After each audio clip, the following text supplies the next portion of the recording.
everyone, welcome back to my channel. My name is Anna and today we've been doing books to read in spring. So let's get going. The sun is finally out. It's warm. It was plus 17 today, which is wild for where I live. But usually this time around we would have snow and cold air, but now we have like plus 17, so like what is happening? Although we are going to get snow on Saturday, but it will be too warm for it to actually be snow, so it's going to be all slushy and mushy and gross. But anyway, so let's see what we have and let's go from there. First book is Lady Tremaine by Rachel Horscher. Oh gosh. So this is basically a book about Lady Tremaine, one of the stepmoms from Cinderella, and just basically, a retell about Lady Tremaine. So yeah, this already came out, as you guys saw in my window book shopping vlog, so I really want to get down to read this. And my next book is The Midnight Train by Matt Haig. So this is the sequel to The Midnight World, I guess. To The Midnight Library, to The Midnight Library. When your life flashes before your eyes, where would you stop? No one can change the past, but the midnight train can take you there. The chance to relive the moments that meant most, to see what kind of person you really were. For Wilbur, his best days were Maggie, the love of his life, on his honeymoon in Venice, before he gave it all away. He wishes he could go back and live differently, but to do so risk everything. A magical time to traveling love story for the world of Midnight Library.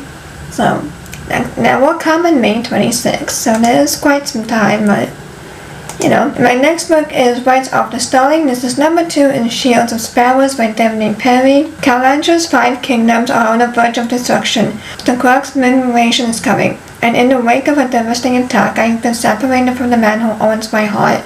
I'm lost, terrified, homesick, hunted by monsters, driven to exhaustion, and kindled by a powerful price. The only thing keeping me going is a little girl counting on me to keep her safe. It's my turn to become the guardian. Our lives changed one fateful night, a night of death, a night of monsters, a night of truths. That night I learned the real meaning of fear and the depth of my own strength. Everyone wants me to be something I'm not, a queen, a spy, a sacrifice. But what if I embrace my own crown? What if the secrets I uncover save our realm?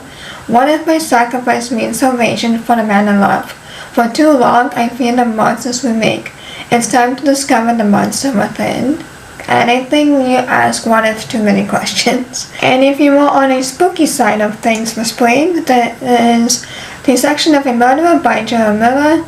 Nothing is as it seems and no one is telling the truth. When Lila Reynolds is head in her first murder case, she's shocked by the well-known, well-respected judge, whose death sends shockwaves through the legal community. She's also incredulous. She's nowhere near experienced enough to handle such a high-profile assignment, but the defendant he wants her, and only her, to represent him, except he's refusing to talk. And if that wasn't complicated enough, Lila soon learns her opponent's the most ruthless prosecutor she's ever met. She's ever her husband.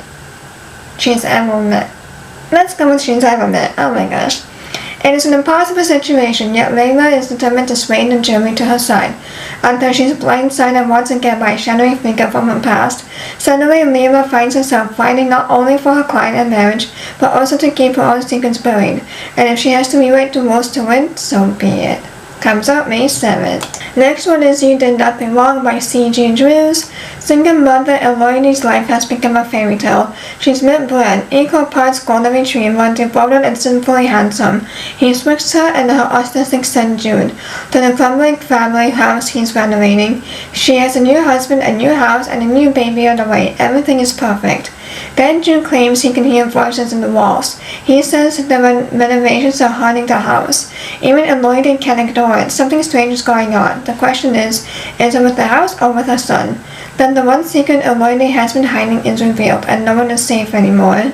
My next book is Wolfworm by Tinking Fisher. Something darker than a devil stalks the North Carolina woods in Wolfworm.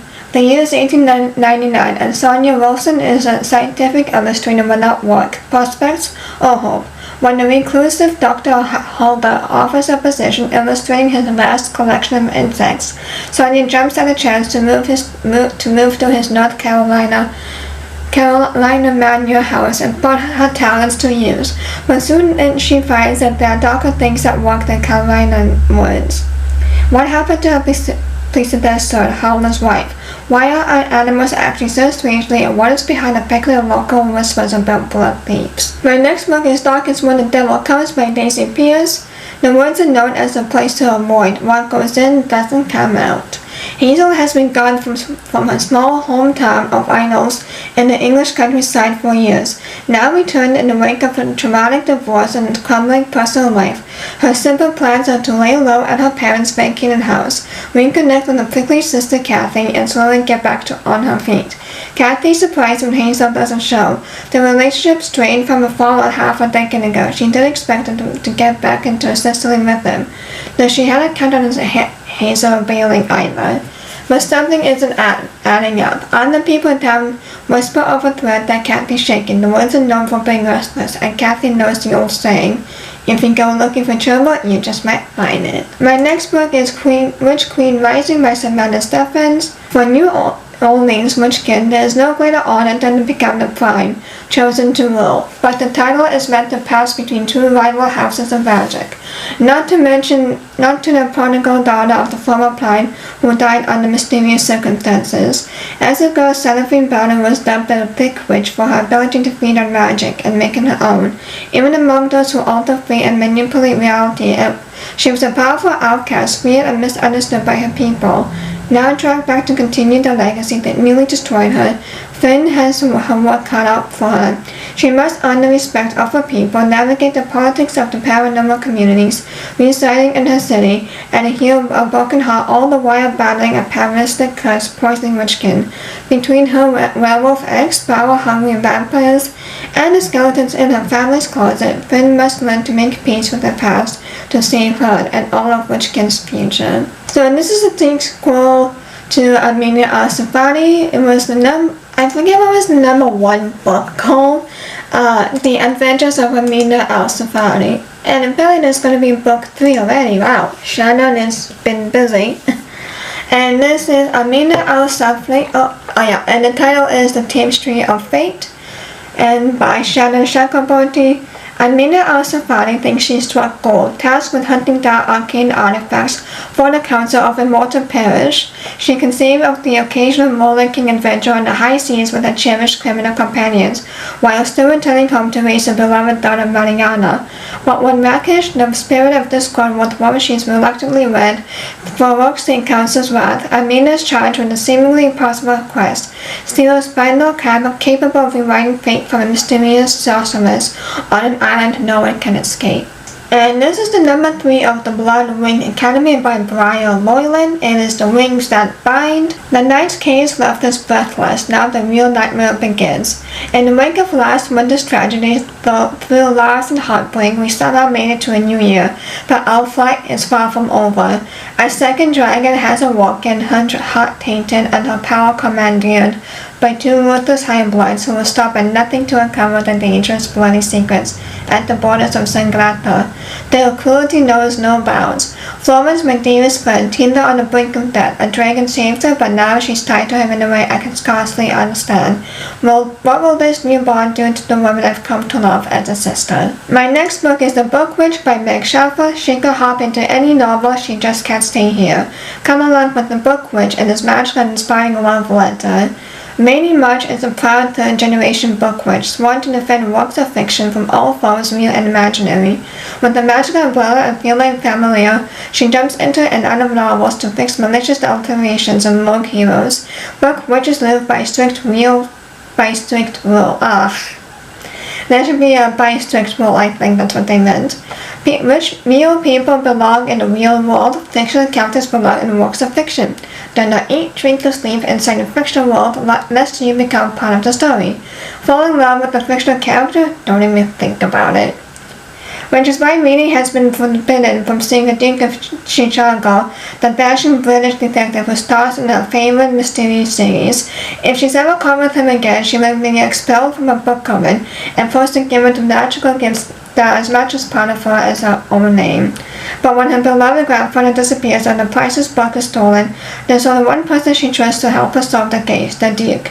The quest takes him through the world's battles of Wonderland, The Great Gatsby, and other classics that will reveal hidden enemies of long-buried family secrets. And my last book is Murder on the Celestial Julia Alexander.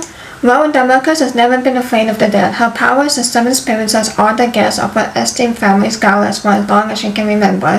Her future is certain and her gift will be another shining jewel in the Damocles legacy. But when she fails the realm's trial to keep her magic and is named to two dangers for society, she faces a harrowing choice: give up her gift or serve a punishment sentence aboard the Celestial, a luxurious magical cruise ship where staff members compete for guest votes to earn a coveted retrial. As her concierge, Rose juggles the demands of affluent guests, cruel bosses, and the suspicion that the infuriating handsome silks performer Evander is determined to keep her from a retrial. But the true dangers surface after her shift ends when the Celestial transforms into halls of nightmares that kill staff members after dark. Faced with the reality of serving aboard, Rose begins to question the ship, trials, and the system that put her there. But the moment Rose thinks into the ship's dark history, she's wrongly framed for a guest murder, vowing to conjure her own second chance. Rose will use whatever power she has to uncover the secrets of the ship, her family, and the entwined bloody past before she becomes the Celestial next victim. Those are the books to read for spring. There are some fantasy and, cozy springtime vibes like the Book Witch, and there's also the Elsewhere Express. I just didn't include this one here because I already talked way too much about it. I know, I also included Lady Tremaine and Midnight on the Celestial, but oh well. But anyways, let me know what you guys want to read in spring, and please like, comment, subscribe so you know if I never time a post. I will see you on my next one. Bye!